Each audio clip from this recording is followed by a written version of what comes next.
I remember the exact shade of mauve the walls were painted that evening, soft, a little faded, like the hem of an old memory.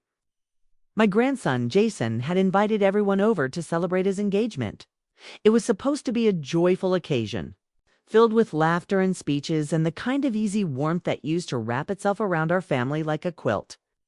But warmth has a way of thinning when you're not the one holding the thread. I arrived 10 minutes early, the way I always. I'd worn my best blouse, cream silk with tiny pearl buttons, and brought a tin of shortbread I'd baked that morning. Small gesture, perhaps, but one that had always been welcome. Not this time. The door swung open, and my daughter-in-law, Lindsay, greeted me with a hurried smile, the kind you offer to a neighbor you're trying not to invite inside. "Hi, Evelyn. You're early? Just put your things over there," she said, motioning vaguely toward a coat rack already sagging with jackets. Inside, the living room buzzed with energy. Everyone was young, stylish, and effortlessly loud. Jason stood in, the center arms draped around his fiancée, Vanessa. He looked so grown, so different from the boy who used to crawl into my lap after school, smelling of crayons and grass. I scanned the room for my chair, the wingback by the fireplace. At every family gathering for the last 20 years, that had been my seat. Oh, small corner of counsel. In a world that always seemed to be shifting. But tonight, it was gone.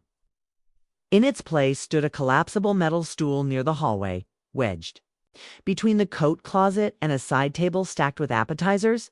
I hesitated, hand tightening on the tin. No one else seemed to notice. I set the cookies down on the buffet and sat where I was told. My knees ached. The stool wobbled. No one offered help. Dinner came and went.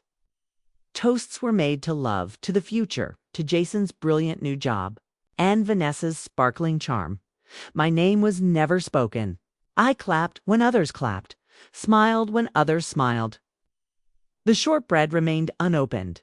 Later that evening, I slipped into the guest bathroom to freshen up.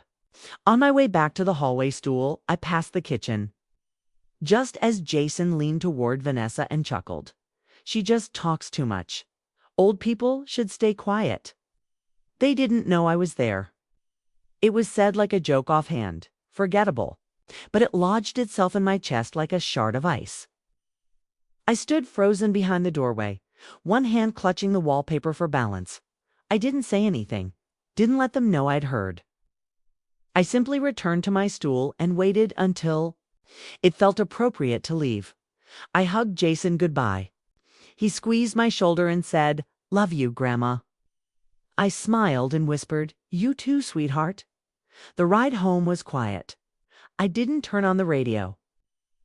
The streets were empty, glazed in that faint golden haze that only comes after midnight. I rolled the window down halfway. The wind rushed in, cold and unapologetic. It made me feel awake, and then the thought came, clean, sharp. Even the wind has more freedom than I do in that house. That night, I didn't sleep much. I sat by the window in my reading chair with the lamp on, watching the branches shift outside. My hands rested in my lap, still and open. I thought about the years I'd spent hosting Christmas dinners, folding tiny clothes into drawers, memorizing lullabies, cutting the crust off sandwiches just right. I thought about how the weight of a life doesn't protect you from being set aside like an old stool. A fracture had formed, not between me and Jason. I still loved him, even if he'd forgotten how to love me rightly. No, the fracture ran deeper. It cut through my own reflection, through the version of myself I had believed in for decades. It wasn't just that they had forgotten who I was. It was that, for a moment, I had to dot the next morning. I made myself a cup of chamomile and sat at the kitchen table, the same table, where Jason once carved his initials into the underside with a butter knife. I remember scolding him and him saying, "Now I'll never forget where I came from." I traced that same groove with my thumb and wondered if he remembered at all. I pulled out an old photo album from the cabinet drawer, the one with frayed leather corners and gold lettering nearly worn off. On the first page was Jason at 5, cheeks round and flushed, standing in my backyard holding a dandelion puff like it was a magic wand. I remembered that day. He'd whispered, I wish you'd never grow old, Nana. Wishes are weightless. Things, I suppose. It's easy to blow away when life starts to feel crowded. I closed the album and stared at the window. The house was still. Quiet, yes, but not peaceful. Or like a library after closing. All the stories still here, but no one left to read them.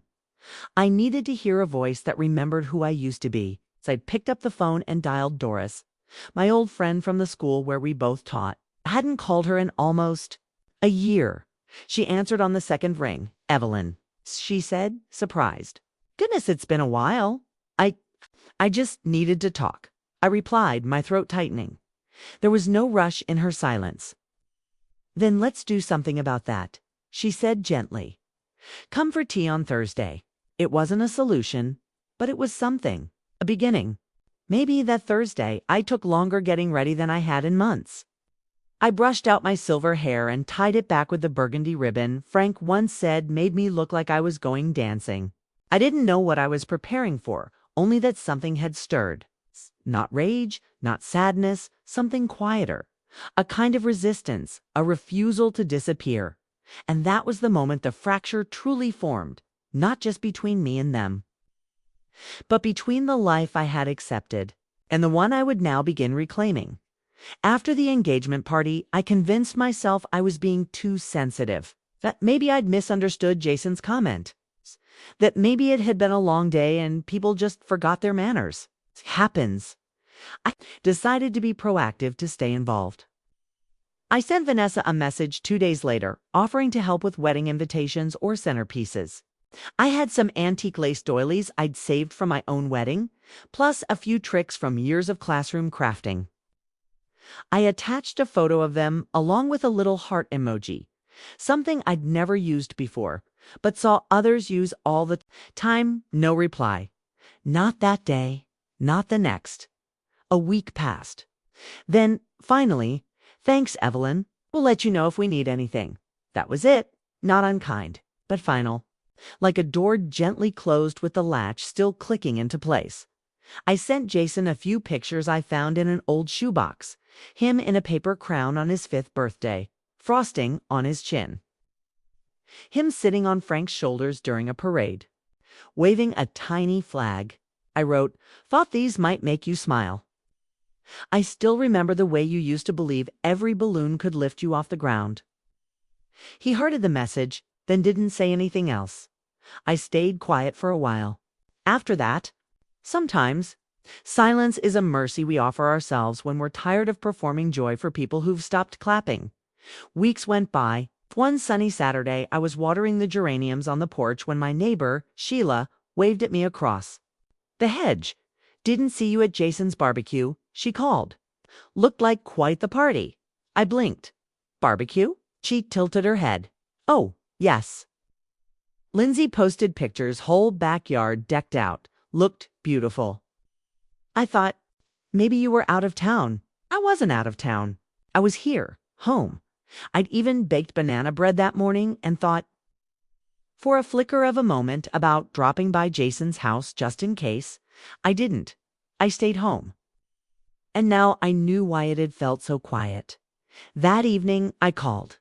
"Lindsay, I heard about the barbecue," I said calmly. "I didn't know there was one." There was a pause on her end. Then she laughed lightly. Too lightly. "Oh, we just threw it together. Didn't want to bother anyone. It was kind of a young crowd thing, you know." Young crowd? I let her words hang there. "I see," I said. That night I laid in bed and stared at the ceiling fan as it turned above me, each blade circling like a second hand on a clock that didn't tick loud enough to matter. The next week, went to the library's community center. Doris had mentioned they held Thursday socials. Free coffee and community chats for seniors. I thought maybe I'd find someone there who remembered what it was like to have people listen.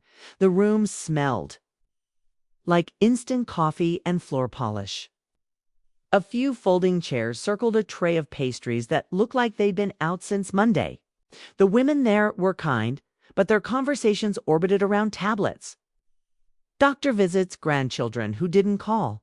I sat quietly, sipping my coffee, watching 2 younger women in the corner laugh over something on a phone screen. Their voices didn't mean to exclude, but they did. It's just like the seating chart. It's just like the barbecue. A volunteer passed by and offered me a sugar packet. I declined and smiled. She didn't notice. I left early. The following Monday, I went to the pharmacy to pick up my blood pressure medication and was told it had been suspended due to non-payment. Confused, I called my son, Michael. He handled most of my billing, a system we'd put in place after Frank passed. He always said he wanted to take something off my plate. It was a clerical error, he said, sounding tired. I must have missed a form or two. It's fixed now. But something about the way he said it, hurried, dismissive, like I was an item on a checklist, made my stomach clench. That night, I opened the drawer in the hall where I used to keep bills and receipts. It was nearly empty. Just a few charity flyers and a grocery list I hadn't used. I had no idea where my documents were anymore, or my insurance cards, or the passwords to my online account. Michael had taken care of it. Convenient until it wasn't. I sat in my reading chair again that evening, hands folded in my lap, not wringing, not trembling, just still. There's a strange kind of grief that comes not from death, but from erasure. When people don't hate you, they just stop seeing you, stop hearing you. It's quiet, polite, and it's everywhere. Even my own voice had grown quieter, not because I had nothing to say, but because I had learned that speaking only got you nods and changes of subject. You stop repeating yourself after a while, not because you forget what you wanted, but because you realize no one else is keeping track. One night, I tried calling Jason, just to talk, just to ask how the planning was going. Vanessa picked up. She sounded distracted, in the middle of something. Oh, hi, Evelyn. Sorry, Jason's in the garage. We're going over music stuff. I'll have him call you back. He didn't. 3 days later, I received a group text. Hey, everyone, save the date. June 17th. Formal invites to come. That was how I found out when my grandson was getting married.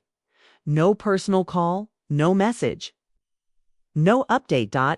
Just a group text. A digital ripple that disappeared under a sea of balloons and thumbs up emojis. I stared at the screen for a long while before pressing the lock button. The phone went black in my hand, reflecting only my face. I didn't cry, not then, but I felt a hollowing, a kind of quiet decrescendo in the music of my life, like someone slowly turning down the volume until only silence remained.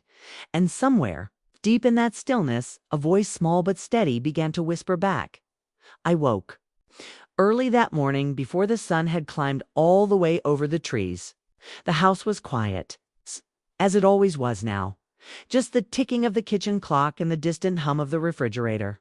To keep me company, it was my 81st birthday. I opened the curtains slowly, letting in the pale light. A gentle wind pushed the lace panel inward, like it wanted to say something but had already lost the words. I reached for the old recipe box, the tin one with daisies on the lid and rust along the edges. Inside, I found the card for my lemon drizzle cake, the same one I'd made every year since I'd turned 50. Frank used to say it was the only cake that tasted like sunlight. Jason loved it too when he was younger. He used to beg for the corner piece, the one where the glaze always pooled. As I mixed the batter, the scent of lemon zest filled the kitchen. I ironed my blouse while it baked a soft blue one with tiny embroidered flowers near the collar. I set out the good china, the real set with the gold rim, not the everyday mugs. I even clipped a few daisies from the garden and arranged them in a jam jar for the center of the table. I expected nothing grand, just a visit, a knock, even a phone call. But as the minutes curled into hours, silence stretched itself across the house like a second skin. No one came. Not Michael. Not Jason. Not Lindsay. Not Lindsay. My evening, I had lit 2 candles and poured myself a cup of tea. The cake was slightly overbaked. I'd forgotten to take it out on time. The icing crackled when I sliced into it, a sharp sound that echoed off the walls far louder than it should have. I ate a piece, more out of habit than hunger. At 7:13 p.m., I opened my phone. A notification glowed at the top. Vanessa tagged you in a post. Curious, I tapped it open. It was a video. Jason's birthday party, same day. The video was filled with laughter and music, guests dancing. Vanessa in a glittering dress. Jason, holding a drink and blowing out candles on a towering cake. The caption read, "Celebrating my love's big day with our beautiful family. Hashtag blessed, hashtag grateful." I watched EUNMOVING. There was Michael holding a sparkler. Lindsay clinking glasses. Even Sheila from next door waving in the background. I wasn't there, not forgotten, excluded. They'd gathered. They'd sung. They'd raised toasts. And no one had thought to tell me. The grief didn't come like a flood. It wasn't loud or cinematic. It came quietly, like dust settling in a room long left untouched. It came in the stillness of the house, in the flicker of the half-melted candle, in the untouched second-place setting across the table. I didn't cry. I didn't scream. Instead, I reached across the table, closed the photo album I'd laid out beside the cake and blew out the candles. I sat there a while longer. Long enough for the tea to go cold. Then I got up, turned out the lights, and went to bed. But I didn't sleep. I lay there, staring at the ceiling, the memory of their voices echoing in my chest like a song I once knew the words to, but hadn't heard in years. It wasn't the party that hurt, it was the clarity. The realization that they had built a version of the future, one I wasn't in, that I had become an afterthought in the story I helped write. I closed my eyes and imagined my mother's hands. How she used to braid my hair with firm fingers and whispered reminders. Make yourself useful, but never invisible. She would not have sat quietly in a chair that wobbled just before dawn. I got up and walked down the hallway barefoot. The house creaked beneath me, old wood remembering footsteps. I opened the hall closet, pulled down a shoebox wrapped in a red scarf, and carried it to the dining table. Inside was Frank's LOCKBOX. It hadn't been opened since the year after he died. I still remembered the key taped behind the sugar tin. A habit born from decades of quiet frugality. I unlocked it slowly. Inside were documents, the deed to the house, a thick envelope marked for Evelyn only, and a copy of our joint will. Tucked beneath was a faded letter Frank had written me on our 40th anniversary. I didn't read it yet. Instead, laid everything out on the table, lined it up like puzzle pieces. I stared at them as the sun rose behind the kitchen window, casting long shadows across the table, and I felt something shift inside me. Not rage, not even revenge. Resolve they had erased me gently with smiles, with silence, with glittering parties and group texts. But I would not be erased, not quietly. The morning I walked into Mr. Granger's office, I told myself it was just to check on things. Nothing serious. Just a conversation. A formality, really. The law office hadn't changed in decades. The same green glass lamp on the front desk, the same grandfather clock in the corner, ticking with a kind of stubborn dignity. Mr. Granger had been Frank's attorney for nearly 30 years. We used to joke that if the man ever cracked a smile, the ceiling would fall in. He greeted me politely, ushered me into the inner office, and offered tea. I declined. I had too much in my chest already. I've been thinking about our paperwork, I said, smoothing my skirt as I sat down. It's been a while since Frank passed. I'd like to make sure everything's still in order. Just for peace of mind. Granger nodded. Certainly. I can pull up the files from the trust joint accounts, home deed. Give me a moment. He clicked and scrolled. I sat in silence, pretending not to notice how slowly his eyebrows began to draw together. You mentioned your son Michael has power of attorney. He asked. Double quotes. Yes. We arranged that maybe 4 years ago. I said. He offered to handle things after Frank passed. It seemed sensible at the time. Granger looked at me carefully, then turned the monitor so I could see. There, in crisp, impersonal black and white, were the withdrawal records. Thousands of dollars. Not once, not twice, but steadily every few weeks over the last year. Always marked as expenses, always ending in Michael's linked account. I sat back, a breath pulling out of me like thread from fabric. There's more, Granger said gently. He opened another document, a property form filed too. Months ago, your grandson Jason has been added as a secondary beneficiary to your home deed.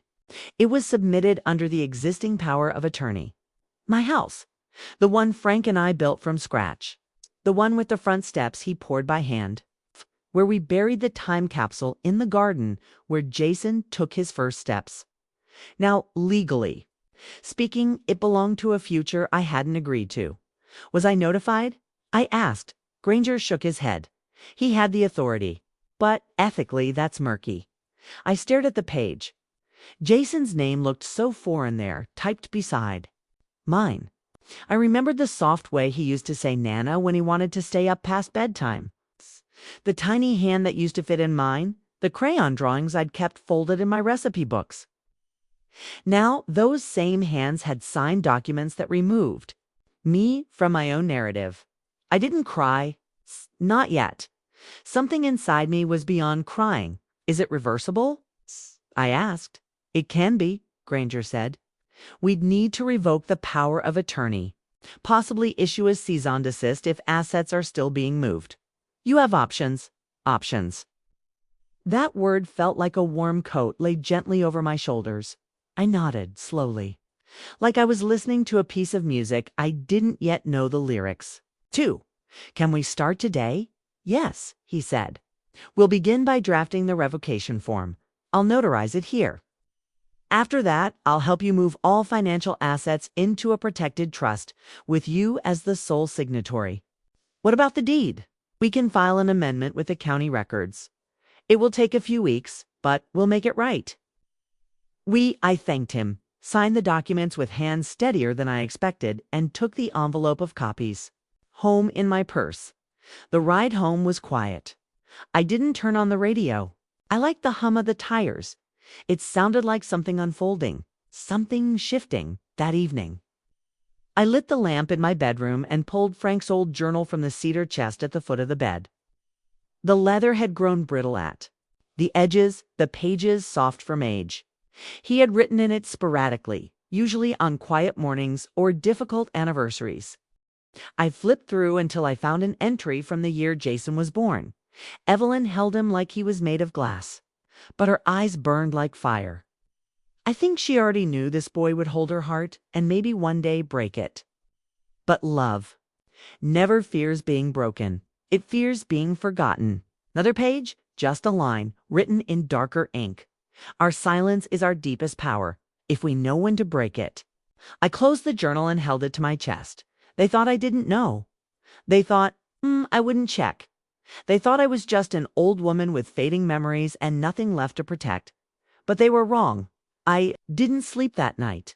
Not from restlessness, but from planning. I made tea at 2 a.m., walked the halls of my house in slippers, and let my fingers trail over the places that still held Frank's fingerprints.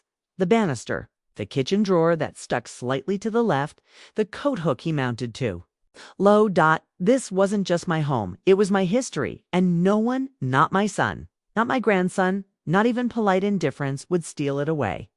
The Monday after my meeting with Mr. Granger, I drove myself to the bank. The manager, a polite man, named Darren, with a too-white smile, greeted me with a nod I'd seen him reserve for polite seniors.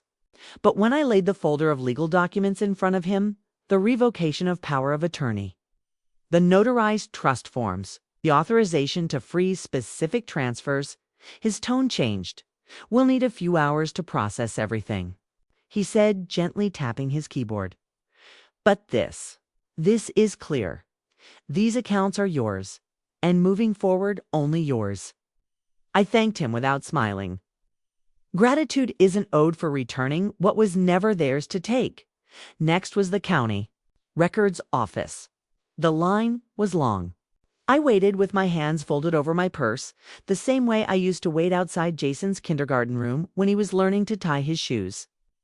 There was dignity in patience, I told myself. There still is.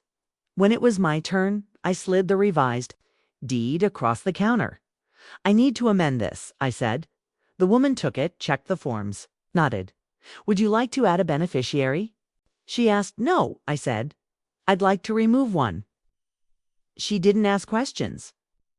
She just stamped the form and slid it back with a small surprised nod. That night, I changed my passwords, bank, insurance, even my grocery card. I made a list and locked it in my kitchen drawer. I retrieved the key to my old safety deposit box, a place I hadn't visited since Frank passed.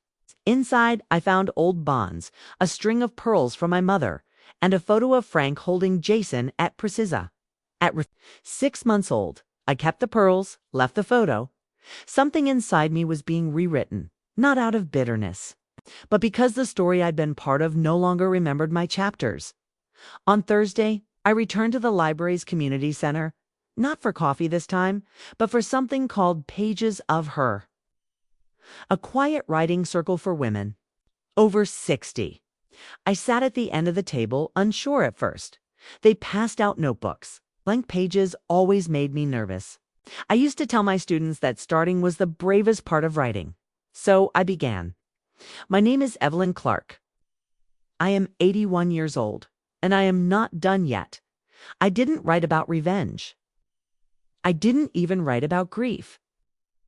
I wrote about roses blooming out of season, about the sound of the kettle when it starts to sing, about the difference between being alone and being abandoned. Somewhere in those pages, I began to find my way back to myself. At home, I made small changes, symbolic ones, maybe, but necessary. I removed the family photos from the hallway, not out of anger, but because they no longer told the full story. In their place, I hung framed quotes, one from Maya Angelou, one from my old teaching certificate, and one that Frank had scribbled in his journal once. Be the lighthouse, not the tide. I bought a print of a lighthouse to hang near the front door. It looked out toward the sea, even though my home was landlocked. It reminded me that light doesn't need permission to shine. I dusted off my jewelry box and slid my wedding ring back onto my finger. I hadn't worn it since Frank's funeral, but lately I found strength in it. Not as a memory, but as a boundary. A circle that said my values are not for sale. Then, just as the garden began to bloom again, a formal envelope arrived in the mail. Jason and Vanessa's wedding. A save-the-date card embossed in silver. Inside, a handwritten note from Lindsay. Hope you can attend. Mom, we'd love it if you could say a few sweet words at the reception. Sweet words. I stared at that line for a long time. There was no apology, no acknowledgement of missed birthdays, emptied accounts, erased deeds. Just an expectation that I would smile politely, that I would take my place in the audience and clap at the right moments. But I said yes, IRSVPD, promptly. I even bought a new dress, deep green, with tiny white stitching that reminded me of frost on leaves. And on the morning of the wedding, I placed a folded envelope into my handbag. My updated will no longer shared, no longer trusting. Just mine. The venue was lovely, all cream linens and string lights and rustic flowers in mason jars. Vanessa looked radiant. Jason looked proud. And my son, Michael, well, he looked like a man who had grown used to wearing masks. Even he couldn't quite remove any more at dinner. Just before the toasts, Lindsay leaned over. You'll speak after the maid of honor, she whispered. It's just a few minutes, nothing too serious. I nodded, but my hands were steady, my breath calm, because the ink on the document in my purse was still wet. And this time, it told the truth. The wedding reception shimmered under golden light strung across the garden's trellises. Laughter swirled through the air like perfume, mingling with the scent of lilies and vanilla from the wedding cake. Vanessa's dress sparkled with tiny beads, and Jason beamed like he'd built this day himself. I sat near the back of the white-draped tables, sipping lukewarm champagne and letting the sounds wash over me like wind through a cracked window. The microphone was passed. Between smiling friends and teary-eyed relatives, the maid of honor gave a bubbly speech about fate and margaritas. Jason's old roommate recounted a story about broken sinks and karaoke. Everyone laughed on cue, and then they called my name. I rose slowly, my steps measured. It's a small clutch in my hand, just tight enough to remind me I was here for a reason. As I approached the microphone, the hum of the crowd softened. I could feel it, the expectant hush of let's indulge the sweet grandmother for a minute. A few polite smiles, few raised eyebrows. Lindsay glanced at me with an expression I'd learned to read too well over the years. Perform, but don't. Linger. I didn't clear my throat. I didn't look down, I began, when Jason was a boy. He once asked if every candle on a cake was a wish, and if you had to earn the fire before you could blow it out. Some people chuckled. Vanessa smiled politely. Jason shifted in his chair today. I'm not here to offer sweet words. I'm here to share something I should have said a long time ago. I opened the envelope from my purse, carefully unfolding the pages of my updated will. Gasps weren't audible yet, but the stillness had changed. It had weight now. Anticipation, maybe? Or a quiet fear. This is a copy of my new will. Not because I'm near the end, but because I'm near enough to the truth. I paused, then I turned slightly toward Jason. To my grandson, who once said that old people should stay quiet, I leave a lesson in silence. And the power of being heard when it matters. That was when the room shifted. Chairs creaked. Forks paused midair. Lindsay's smile froze at the edges. My estate has been updated. The house that once held your footsteps, the kitchen that baked your birthday cakes. It's a garden where I taught you how to deadhead roses. It's been signed over to a local literacy program for senior women. Women like me, who still have chapters, left to write. No one clapped out, I continued. The savings account, which your father helped manage and helped himself too. It's been redirected to the Eleanor Clark Women's Recovery Fund. It will help elderly women who've been financially erased by the people they trusted most. Michael's eyes darted toward me. Mom, he started. I lifted my hand. He stopped. This isn't punishment, I said softly. It's legacy. And I won't let mine be shaped by silence anymore. Someone near the back whispered something. A chair scraped. Jason stared at me like I'd just spoken in a language he'd never learned. I looked out over the guests, some strangers, some familiar and felt, for the first time in a long while, completely seen. I was asked to speak today, to offer blessings, perhaps. But what I offer instead is the reminder that love is not something we inherit. It's something we prove. With time, with respect, with presence. I folded the letter, tucked it back into the envelope, and stepped away from the microphone. No applause followed me, but the air felt clean. I didn't stay for cake. I walked back to my car as the band started playing something soft and forgettable. My heels clicked on the gravel. The sun had just begun to dip, casting long gold streaks across the parking lot like threads from some divine loom. I wasn't shaking. I wasn't triumphant. I was simply whole, for the first time in years. I wasn't waiting to be acknowledged or invited or called upon. I had spoken, and they had listened. Whether they liked it or not, if this story touched your heart, even in a small, quiet way, take a moment to reflect. Have you ever felt forgotten by those you once gave everything to? Or maybe you've found your voice again just when the world thought you'd gone silent? Tell us in the comments, where are you watching from and how did this story speak to your own life? And if you believe in stories that give dignity, a voice, and justice its moment, like this video, subscribe to the channel, and hit the bell so you never miss the next story of strength, healing, and quiet revenge. Because here, your voice still matters, and it always will.